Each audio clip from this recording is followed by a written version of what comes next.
Hello everyone, আসসালামু আলাইকুম। সবাই কেমন আছেন? আশা করছি সবাই ভালো আছেন। আলহামদুলিল্লাহ, আমিও আপনাদের সবার দোয়া এবং ভালোবাসা খুব ভালো আছি। আজকে মনটাও খুব বেশি ভালো। আমাদের বাসায় কিছু অতিথি আসবে, সেজন্যই আমি আম্মু মিলে রান্নাবান্না করছি। আর রান্নাবান্না করার জন্যই এখানে সব কাজকর্ম চলছে।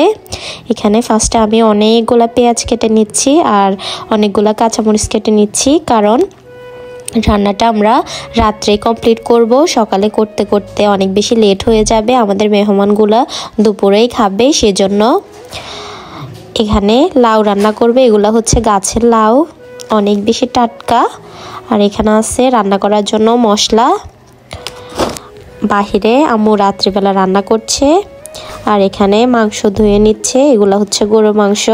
কিছু হুজুর আর এতিম বাচ্চাদেরকে খাওয়ানো হবে, আর সাথে মিলাদও পড়াবে।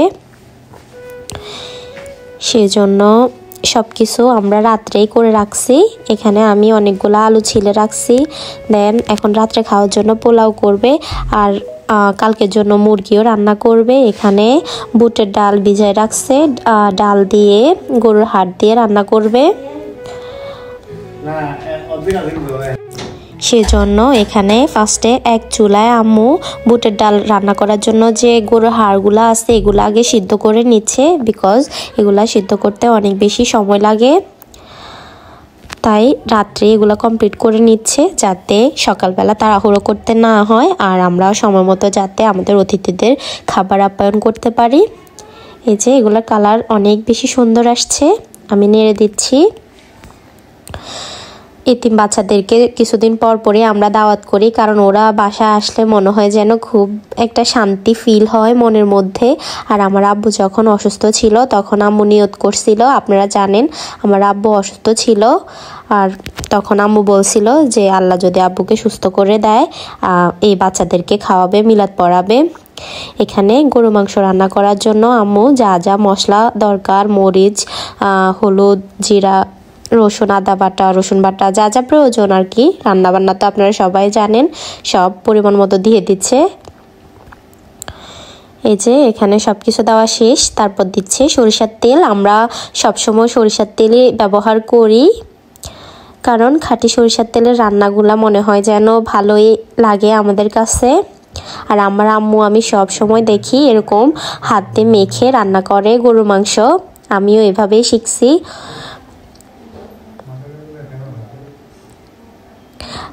রাত্রিবেলা হেল্প করার মতো কেউই ছিল না, আমি আর আম্মুই করছিলাম সব রান্না বান্না। আর আমার আম্মুর কেরামতি বুদ্ধি দেখেন, আমরা যে ভাতের মার গলানোর জন্য যে ইয়েটা ব্যবহার করে থাকি ওটাতে আম্মু রান্না করছে। আমার বিয়ের সময়ও নাকি, মানে বিয়ে না, এঙ্গেজমেন্টের দিন রাত্রেও আম্মু সেমভাবেই রান্না করছে।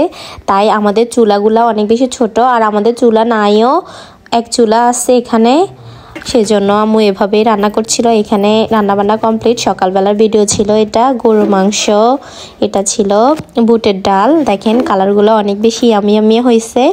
আর এটা ছিল চিংড়ি মাছ দিয়ে লাউ।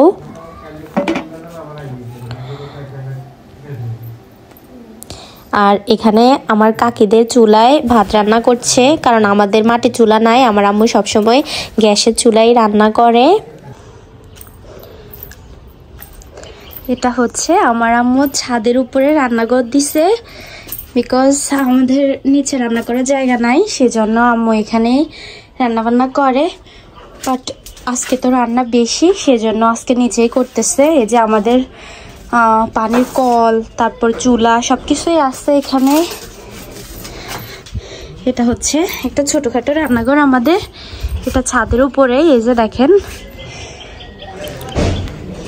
আজকে অনেক বেশি বিজি থাকার কারণে সবগুলো ভিডিও আমি করতে পারি নাই। এই যে আমাদের মেহমানগুলো চলে আসছে, মাশাল্লাহ মাশাল্লাহ মাশাল্লাহ, অনেক বেশি সুন্দর লাগছিল তাদেরকে দেখতে, যেন অনেকগুলা পাখি আসছে আমাদের বাসায়।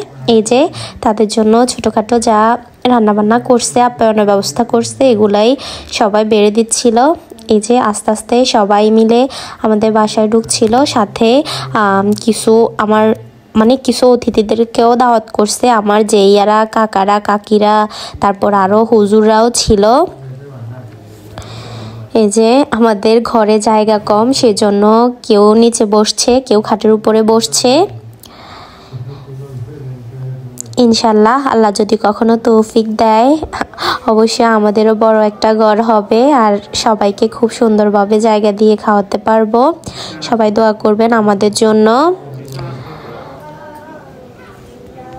দেখেন কত বেশি সুন্দর লাগছিল যখন সব বাচ্চারা একসাথে বসছে। আমি খাওয়ার ভিডিও করতে পারি নাই, বিকজ আমাদের কাজ করার মতো তেমন কোনো মানুষ ছিল না, সব কিছু নিজেদেরকেই করতে হয়েছে। আর এখানে বিকেলবেলা আমার ভাইরা মিলে দুষ্টুমি করছিল, খেলাধুলা করছিল একটা গাড়ি নিয়ে। আচ্ছা, আজকের মতো ভিডিওটি এখানেই শেষ করছি। আমার ভিডিওটি যদি ভালো লেগে থাকে অবশ্যই লাইক করে দিবেন, শেয়ার করবেন আর সাবস্ক্রাইব করতে ভুলবেন না। যারা যারা আমার চ্যানেলটি সাবস্ক্রাইব করছেন তাদেরকে অসংখ্য ধন্যবাদ। যারা এখনো করেনি প্লিজ সবাই আমার চ্যানেলটি সাবস্ক্রাইব করে দেন আর পাশে থাকা বেল আইকনে ক্লিক করে দিবেন। সবাই ভালো থাকবেন, সুস্থ থাকবেন আর আমাদের জন্য দোয়া করবেন। আল্লাহ হাফিজ।